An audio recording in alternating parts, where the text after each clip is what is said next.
La plupart des gens ne changent pas parce qu'ils se sont habitués à vivre endormis.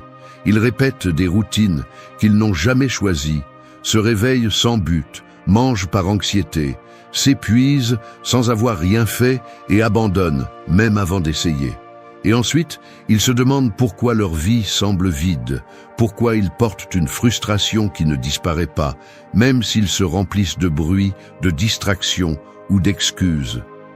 La transformation personnelle n'est pas de la magie, c'est un acte de guerre. Et comme toute guerre, elle exige de la stratégie, de la décision et du caractère. Personne ne viendra te sauver. Personne ne fera le travail à ta place. Mais si tu décides de prendre le contrôle de ta vie, si tu arrêtes d'attendre le moment idéal et que tu commences à agir dès maintenant, tout peut changer. Pas immédiatement, mais certainement de l'intérieur. Ce n'est pas une recette de développement personnel vide. C'est une reconstruction profonde. Esprit, émotion et habitude, tout est connecté, tout est entre tes mains. Ici, nous ne parlons pas d'idées agréables, nous parlons d'affirmations qui réveillent, d'habitudes simples mais puissantes, et d'une façon de voir la vie que les stoïciens enseignaient déjà il y a plus de 2000 ans. Parce qu'ils savaient ce que c'était que de tomber, de résister, de souffrir et de continuer à avancer. Je vais partager avec toi 8 pratiques réelles que tu peux commencer à appliquer aujourd'hui. Pas de promesses vides, des pratiques concrètes. Et si tu les fais partie de toi, si tu les transformes en actions constantes, alors je te garantis que tu vas commencer à penser différemment, à marcher avec une autre énergie et à vivre comme quelqu'un qui a finalement décidé de prendre les rênes. 1. Réveille-toi comme celui qui prend le contrôle. Se réveiller chaque jour devrait être comme lever l'ancre d'un bateau avant de se lancer en mer. Il n'y a pas d'attente, pas de doute, pas de distraction. Il n'y a que le moment de lâcher les chaînes et d'avancer. Mais la plupart se réveillent comme s'ils traînaient le poids de la nuit, comme si la vie était plus une condamnation qu'une opportunité. Ils restent à regarder le plafond, pris dans des pensées vides, se laissant emporter par le courant de l'inertie. Ce n'est pas vivre, c'est faire naufrage en vie. Si tu veux transformer ton existence, tu dois comprendre que le premier acte de chaque jour est un acte de pouvoir. Peu importe si le sommeil était lourd, si le corps fait mal, si l'esprit insiste pour retourner au passé ou pour anticiper des problèmes. La véritable bataille commence dès que tu ouvres les yeux. Cet instant définit beaucoup plus que tu ne le penses. Ce n'est pas un détail mineur, ce n'est pas quelque chose que tu peux continuer à laisser au pilote automatique. Chaque fois que tu repousses le réveil, chaque fois que tu cèdes à la paresse ou au dégoût, tu enseignes à ton esprit que tu n'as pas le contrôle, que tu es faible, que tu ne peux pas te faire confiance. Et ainsi, peu à peu, cette force intérieure dont tu as besoin pour construire un véritable changement s'érode. C'est pourquoi se réveiller comme celui qui prend le contrôle signifie décider qu'à partir de la première seconde de la journée, tu es maître de tes pensées, de tes émotions et de tes actions. Peu importe ce qui s'est passé hier, peu importe si le monde extérieur reste aussi chaotique, ce qui compte, c'est ce que tu choisis de faire de ta vie aujourd'hui. Et ce choix commence avant même que tu poses un pied sur le sol. La philosophie stoïcienne l'a compris avec une brutalité claire. Marc Aurèle, l'un des hommes les plus puissants de son temps, écrivait pour lui-même « Quand tu te lèves le matin, dis-toi, je ferai face à l'ingratitude, à l'arrogance, à la trahison, mais je ne les laisserai pas me corrompre. » Il ne cherchait pas à se motiver par des mots vides. Il se préparait pour la bataille de la vie réelle, car il savait que chaque aube était une occasion de pratiquer le courage, la tempérance, la sagesse et la justice. Non pas parce que c'était facile, mais parce que c'était nécessaire. Adopter cette mentalité te change depuis le noyau. Au lieu de sortir dans le monde pour réagir à ce qu'on te jette, tu sors pour créer ta journée, pour définir ton chemin. Ta première pensée ne peut pas être une plainte, elle doit être une affirmation de pouvoir, quelque chose d'aussi simple que « Aujourd'hui, je m'appartiens, aujourd'hui, je décide comment vivre ». Ce n'est pas un rituel mystique, c'est un entraînement. Et comme tout entraînement, au début, ça coûtera. Mais chaque matin où tu vaincras cette voix faible qui veut repousser, chaque fois que tu te lèveras avec intention, même si tu n'en as pas envie, tu forgeras quelque chose que peu de gens ont, la maîtrise de soi. Il y aura des jours où la fatigue semblera gagner, des jours où la motivation ne se montrera nulle part. Et c'est justement là, quand tout semble aller contre toi, que tu devras te rappeler qui tu es et pourquoi tu te lèves. Tu n'es pas un spectateur dans cette vie. Tu n'es pas ici pour attendre que la journée te traite bien.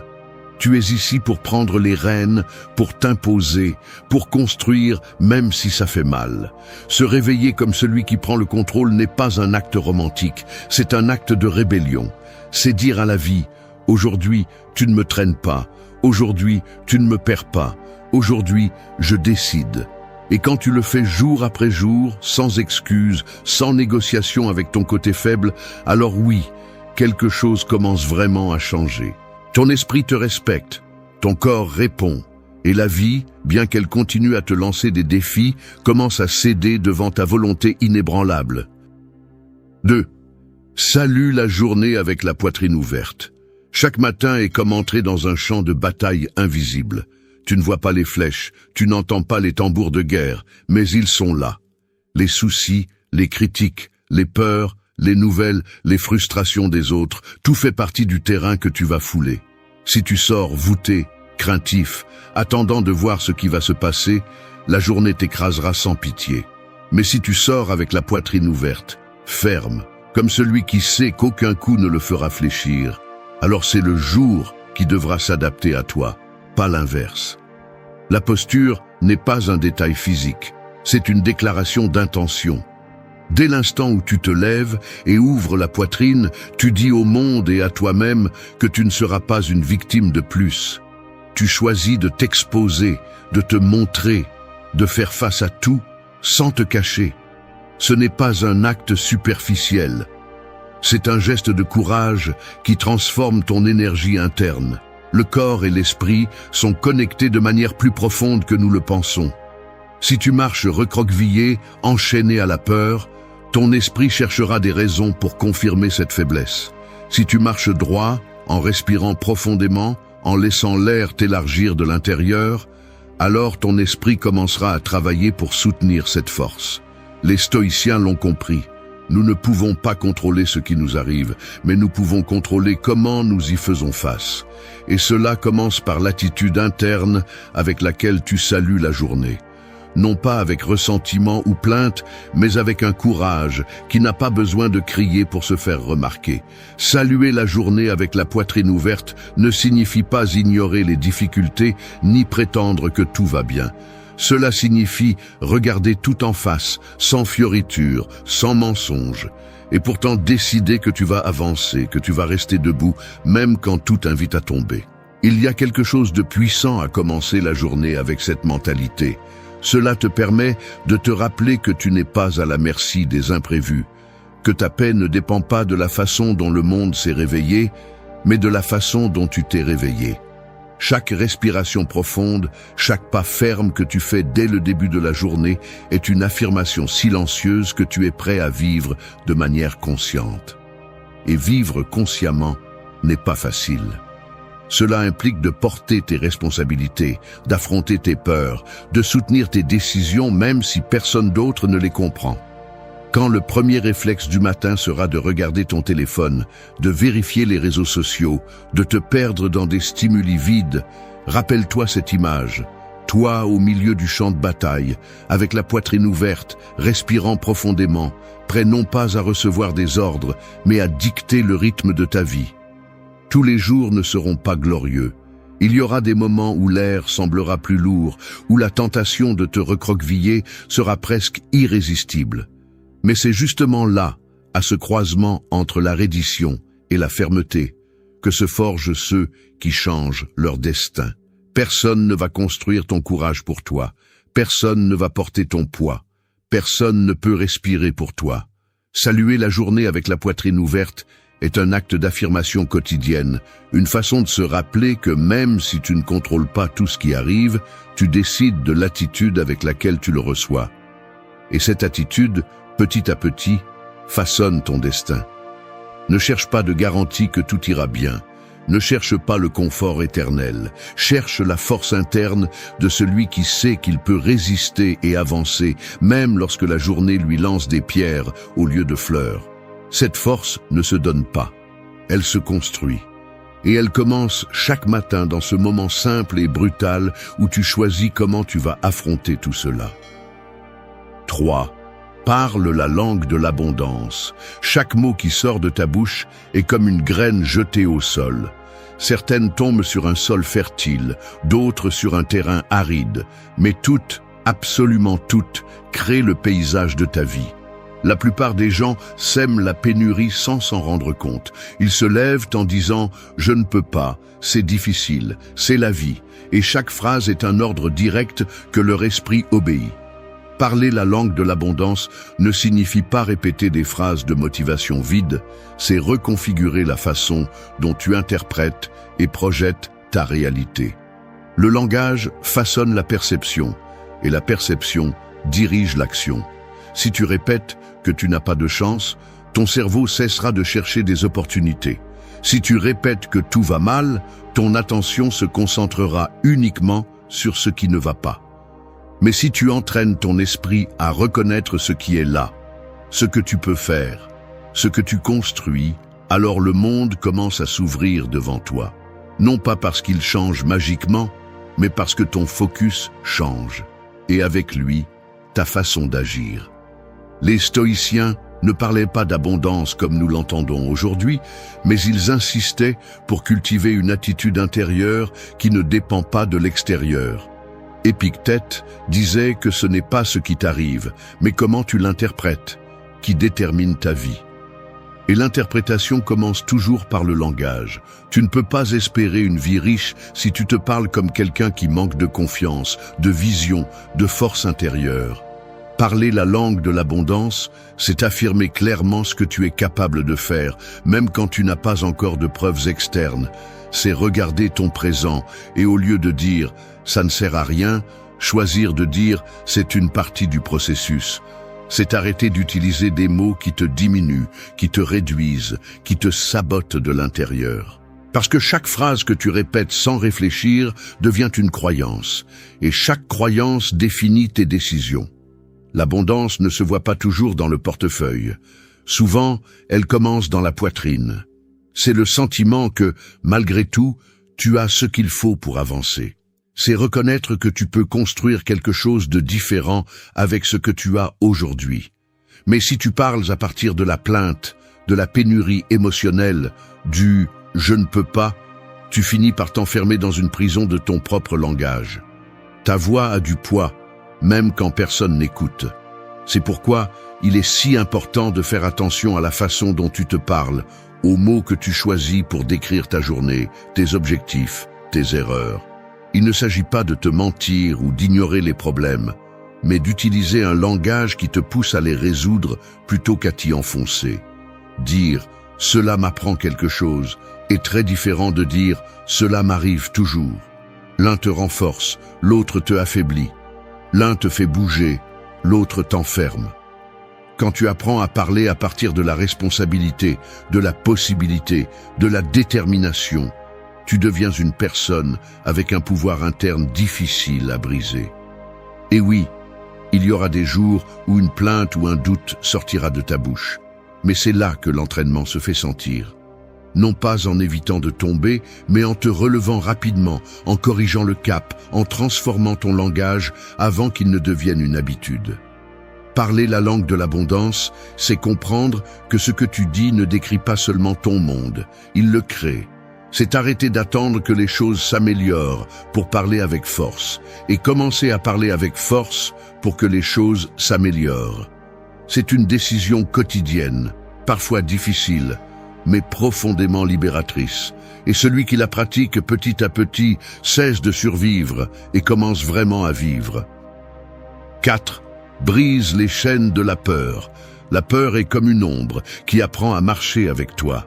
Peu importe combien de lumière il y a autour de toi, si tu ne l'affrontes pas, elle trouve toujours le moyen de te murmurer à l'oreille, de te rappeler ce que tu pourrais perdre, ce que tu pourrais gâcher, ce que tu ne vas soi-disant pas réussir. Et quand tu ne fais rien, quand tu es paralysé, cette ombre grandit, devient plus forte, s'assoit avec toi pour manger, travailler, rêver, jusqu'à ce qu'elle te convainque peu à peu qu'il vaut mieux vivre dans une cage connue que de sortir à la conquête de l'inconnu. Briser les chaînes de la peur n'est pas un acte impulsif, c'est une décision courageuse que l'on prend plusieurs fois par jour. Parce que la peur ne disparaît pas complètement, elle ne disparaît pas parce que tu l'ignores, tu l'affrontes ou tu l'insultes. La peur se transforme, elle se déguise, elle s'adapte. Parfois, elle se présente comme de la prudence, d'autres fois comme de la logique, d'autres fois encore comme de l'inquiétude pour l'avenir. Mais derrière tous ces déguisements, il y a une voix qui te dit « Reste tranquille, n'essaie pas. » Et si tu échoues? Et si tu l'écoutes une fois, la fois suivante, il sera plus difficile de bouger. Et quand tu t'en rends compte, des mois, voire des années ont passé, et tu vis en dessous de ce que tu pourrais être. La peur n'est pas ton ennemi, c'est un test. C'est le seuil qui se lève juste avant chaque véritable croissance. C'est cette barrière qui te dérange, qui te secoue, qui t'exige de choisir entre revenir en arrière ou avancer avec tout. Et c'est seulement en avançant que tu la brises. Ce n'est qu'en agissant lorsque le corps tremble que les chaînes s'affaiblissent. L'erreur est d'attendre que la peur disparaisse pour bouger. Cette attente peut durer toute une vie. Ce qui change les choses, c'est d'agir même quand tu as peur. Pas d'agir parce que tu n'as pas peur, mais malgré le fait qu'elle soit là. Les stoïciens le savaient bien. Ils ne demandaient pas une vie sans obstacles, ils demandaient du caractère pour les affronter. Ils savaient que la douleur, le rejet, la perte et l'incertitude font partie du jeu, et que vouloir les éviter ne fait que te rendre plus fragile. Briser les chaînes de la peur, c'est embrasser cette vérité. Rien de grand ne se construit dans le confort. Tout ce qui vaut la peine est de l'autre côté du risque. Il ne s'agit pas de faire des folies, ni de nier les dangers réels.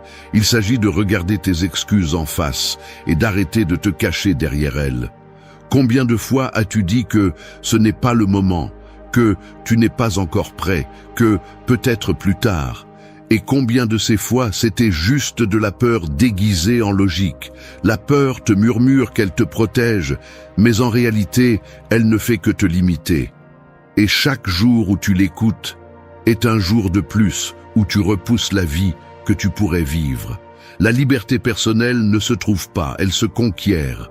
Et le premier mur à abattre est celui que tu construis avec tes propres peurs.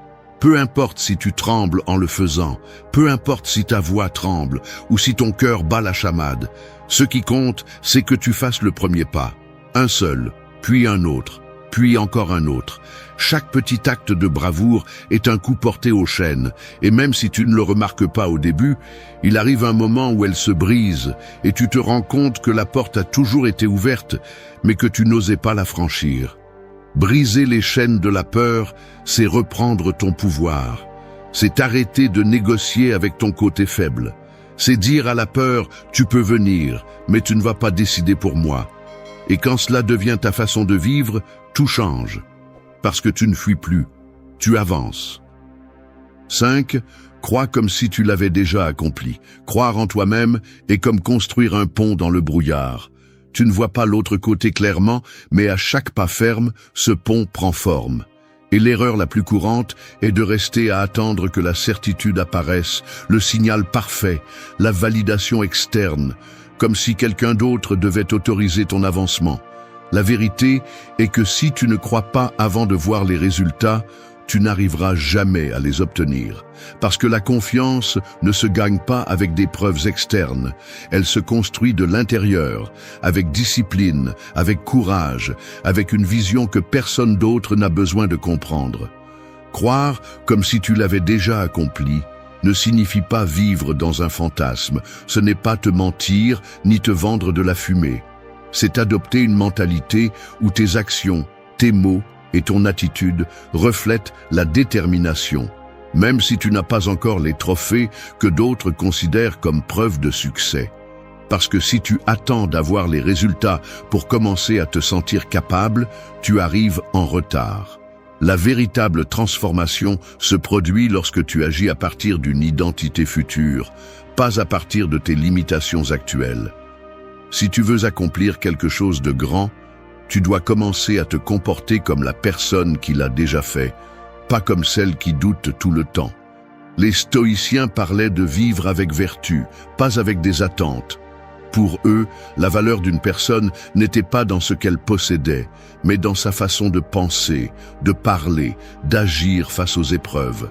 Et c'est là la clé. Si tu penses comme quelqu'un de vaincu, si tu parles comme quelqu'un qui ne croit pas en lui, si tu agis comme quelqu'un qui se cache, peu importe ton talent ou combien d'opportunités se croisent sur ton chemin, tu vas te saboter encore et encore. En revanche, si tu commences à bouger avec détermination, si tu parles clairement, si tu soutiens ta vision avec force, même lorsque tu n'as pas de soutien, tu vas générer une énergie qui transforme ce qui t'entoure. Croire comme si tu l'avais déjà accompli est un entraînement quotidien. C'est te lever avec intention, c'est visualiser tes objectifs non pas comme des désirs lointains, mais comme des réalités en construction. C'est faire ton travail avec excellence, même si personne ne le voit encore. C'est avoir confiance en ton processus, même si d'autres en doutent. Parce que oui, la plupart ne comprendront pas. Ils diront que tu exagères, que tu rêves trop haut, que tu manques d'humilité. Mais ce qu'ils appellent arrogance est souvent juste de la détermination pure, et ce qu'ils appellent réalisme est, dans de nombreux cas, de la peur déguisée. Les gens qui réussissent n'ont pas de baguette magique. Ils ont de la conviction. Ils ont une vision si claire que même dans le chaos, ils continuent à avancer comme si tout faisait partie du plan. Et cette conviction ne naît pas du jour au lendemain. Elle se forge les jours où tout semble aller contre toi, quand rien ne se passe comme tu l'espérais et pourtant tu décides de continuer. C'est cette croyance qui construit des empires, pas celle qui dépend des applaudissements ou des résultats immédiats, mais celle qui se maintient dans l'obscurité quand personne ne regarde. Alors la prochaine fois que tu doutes, que tu te sens petit, que l'incertitude veut prendre le contrôle, respire profondément et rappelle-toi qui tu choisis d'être. Parle comme cette personne, marche comme cette personne, choisis comme cette personne. Parce que si tu répètes ce schéma tous les jours, il arrive un moment où tu arrêtes d'agir comme si tu l'avais déjà accompli, et tu l'accomplis simplement. Parce que l'esprit est déjà convaincu, le corps s'est déjà adapté, et la vie, tôt ou tard, commence à céder à celui qui n'a jamais cessé de croire. 6. Fais d'une chose simple un miracle. La grandeur ne fait pas toujours du bruit. Parfois, c'est comme une goutte qui tombe sur une pierre jour après jour, jusqu'à ce qu'elle la brise, sans scandale, sans avertissement, juste avec constance. La plupart des gens cherchent des changements qui semblent épiques, des décisions dramatiques, des moments d'illumination instantanée. Mais la vérité est que la transformation réelle se produit dans l'invisible, dans le simple, dans ce que tu fais tous les jours quand personne ne te regarde. Faire d'une chose simple un miracle n'est pas une jolie phrase, c'est un style de vie. C'est comprendre que les détails quotidiens, si tu les fais avec attention et intention, ont plus de pouvoir que tu ne l'imagines. Nous voulons tous des résultats extraordinaires, mais peu sont prêts à tomber amoureux de l'ordinaire. Bien manger, dormir suffisamment, s'entraîner avec discipline, organiser tes idées, prendre soin de tes paroles, garder tes espaces en ordre, tout cela semble basique, mais c'est ce qui soutient ton esprit, ton corps et ton énergie. Si tu négliges le simple parce que tu penses que cela n'a pas d'importance, le chaos arrive silencieusement, s'installe sans demander la permission, et ensuite tu te demandes pourquoi tu te sens épuisé, perdu ou bloqué. La réponse est souvent dans ce que tu as décidé d'ignorer parce que tu le considérais comme trop petit. Les stoïciens pratiquaient l'excellence même dans les actes les plus quotidiens.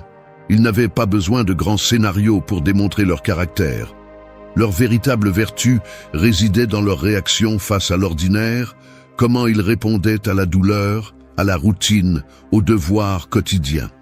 Parce qu'ils comprenaient que la vie ne se construit pas avec des événements exceptionnels, mais avec la façon dont tu choisis de vivre chaque moment.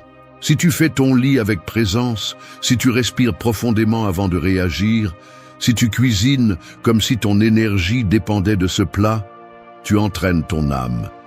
Non pas parce que l'acte est spécial, mais parce que tu le rends spécial. Faire d'une chose simple un miracle signifie transformer l'automatique en sacré. Cela signifie s'arrêter pour penser à ce que les autres font par inertie.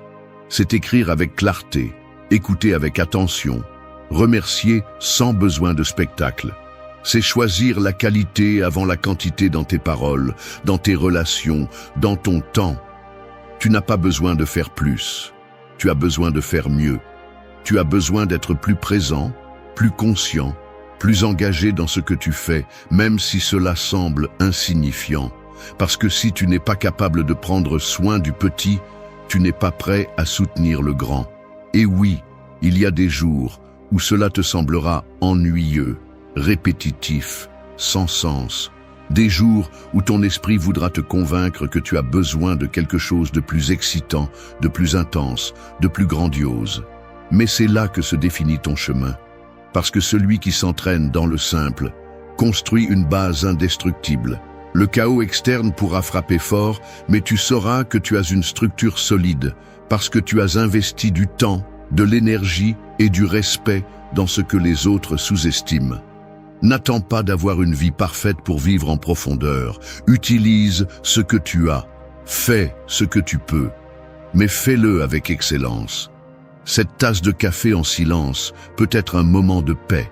Cet entraînement de 20 minutes peut être une affirmation de discipline. Ce merci dit avec sincérité peut guérir des liens brisés. Ne sous-estime pas le pouvoir du quotidien. Parce que le quotidien, quand il est honoré, devient un miracle. Fais d'une chose simple un miracle parce que tout commence là, parce que c'est là que tu es testé. Parce que là, dans ce que presque personne ne valorise, se cache la graine de tout ce que tu cherches. 7. Marche comme celui qui mérite tout. La façon dont tu marches dans le monde est comme un drapeau qui flotte au-dessus de ta tête. Peu importe si tu dis que tu as confiance en toi ou que tu travailles sur toi-même, ton corps, ta présence, ton énergie, tout révèle ce que tu crois vraiment mériter. Et beaucoup de gens marchent comme s'ils demandaient la permission d'exister, comme s'ils occupaient un espace qui ne leur appartient pas, rétréci, hésitant, portant des culpabilités qui ne sont même pas les leurs. Marcher comme celui qui mérite tout n'est pas une posture physique, c'est une affirmation brutale d'identité. C'est porter dans chaque pas la conviction que tu es digne des bonnes choses, non pas parce que quelqu'un t'a donné la permission, mais parce que tu as décidé de l'assumer. Imagine un instant un roi ou une reine marchant parmi son peuple. Ils n'ont pas besoin de crier pour imposer le respect. Ils n'ont pas besoin de se parer pour prouver leur valeur. La sécurité se ressent dans la façon dont ils foulent le sol, dans la façon dont ils maintiennent le regard, dans ce calme intérieur qui dit « Je sais qui je suis, je sais ce que je vaux, je sais ce que je mérite ». Ce n'est pas de l'arrogance, c'est de la certitude. C'est cette force silencieuse qui vient de quelqu'un qui ne cherche plus l'approbation parce qu'il s'est déjà choisi lui-même. Et cette attitude ne s'achète pas, ne se transmet pas, ne s'improvise pas. Elle s'entraîne tous les jours, elle se construit en affrontant tes insécurités, en guérissant tes blessures, en lâchant les masques. C'est regarder en face les fois où tu as douté de toi, les fois où tu as accepté des miettes en pensant que c'était tout ce que tu pouvais avoir et décider que ça suffit. Que tu ne vas plus vivre comme celui qui doit justifier son existence. Que tu vas marcher comme celui qui comprend que mériter n'est pas de l'arrogance, c'est une responsabilité. Les stoïciens parlaient beaucoup de la valeur interne. Pas de la valeur qui dépend des applaudissements, de l'argent ou de la gloire, mais de la valeur qui se maintient en toutes circonstances. Pour eux, un être humain vertueux était précieux en soi, même si le monde ne le reconnaissait pas. Et cet enseignement est toujours vivant aujourd'hui. Marcher comme celui qui mérite tout, c'est reconnaître cette valeur en toi et agir en conséquence, même si les autres ne la voient pas, même s'ils te jugent, même s'ils essaient de te minimiser. Il ne s'agit pas de croire que tout te est dû. Il s'agit de vivre comme celui qui sait que tout ce qu'il veut construire commence par se respecter d'abord. Si tu ne te respectes pas, personne ne le fera pour toi. Si tu ne te traites pas avec dignité, le monde ne te la donnera pas. Et ce respect ne se démontre pas en criant, en exigeant, en luttant contre tout. Il se démontre dans la façon dont tu te comportes, dans la façon dont tu choisis tes batailles, dans la façon dont tu ne diminues pas ta valeur pour t'adapter à des endroits étroits. Marcher comme celui qui mérite tout, c'est entrer dans chaque lieu en sachant que tu as quelque chose à apporter. C'est parler sans minimiser tes idées, c'est regarder en face, sans défier, mais sans baisser la tête non plus. C'est demander ce qui est juste, sans honte. C'est choisir des relations, des emplois, des projets et des chemins qui sont à la hauteur de la vie que tu veux construire. Non pas par arrogance, mais par la reconnaissance que si tu ne paries pas sur toi, personne d'autre ne le fera. Chaque pas que tu fais est une occasion de te rappeler qui tu es et qui tu es en train de construire. Peu importe d'où tu viens, peu importe combien de fois tu as échoué, peu importe combien de fois tu as douté. Ce qui compte, c'est qu'à partir de maintenant, chaque pas parle pour toi. Ferme, conscient, inarrêtable, comme celui qui mérite tout. 8. Prends soin de ton temple comme si ton âme y vivait. Imagine qu'on te donne les clés d'un temple sacré. Un temple qui a été construit à la main, pierre par pierre, pendant des générations.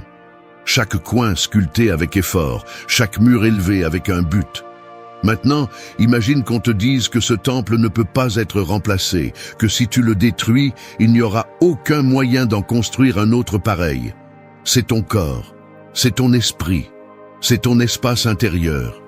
Et pourtant, la plupart le traitent comme s'il était jetable, comme s'ils pouvaient en abuser, le négliger, l'oublier, puis lui demander des miracles lorsque la vie devient difficile. Prends soin de ton temple comme si ton âme y vivait, car en fait, c'est le cas. Ce n'est pas un symbole, ce n'est pas une métaphore romantique, c'est une réalité brutale. Tout ce que tu manges, chaque pensée que tu permets de rester, chaque habitude que tu construis ou détruis, affecte directement l'endroit où ta conscience réside. Si tu nourris ton corps avec des ordures, si tu laisses ton esprit se remplir de ressentiments, d'envie, d'auto-apitoiement, tu démolis les piliers de ce temple de l'intérieur, puis tu te demandes pourquoi tu manques d'énergie, de clarté, de force pour affronter la vie. La véritable transformation exige du respect pour toi-même à un niveau qui n'est pas toujours confortable.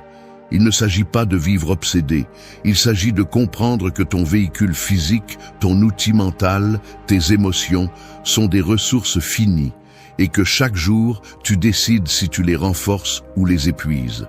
Tu ne peux pas demander à un corps faible de soutenir de grands rêves.